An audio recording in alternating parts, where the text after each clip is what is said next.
This video is going to show you how to change the layout of the colour palette drawers in Stitch Mastery version 3.2.0. If you've used earlier versions of Stitch Mastery, you may immediately notice that the layout of the colours in the main colour drawer has changed here. So we have the original selection of colours and the custom colour tool laid out in columns here. And you may notice that we also have drawers for Jamieson and Smith and Jamiesons of Shetland. We'll come to those in a second. But to change the layout, if you use the right click button on your mouse right on the drawer header, then you'll open a little drop down menu, which the top item is layout, and hover over that, you get the drop down menu, columns, list, which is the old view, or icons only, so the colours without the name.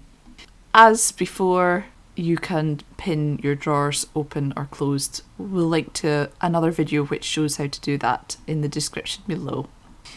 So, coming to our Jamieson and Smith drawer, you'll see we're in the list format, so they're arranged by colour number, and you'll see the different drawers can have a different layout, so they don't all have to match.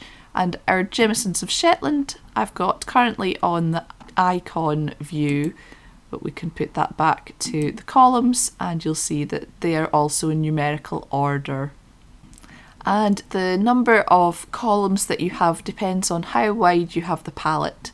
So if we have the palette fully extended, you get 8 along the top, and if you have it much narrower, you get fewer, and you would scroll up and down.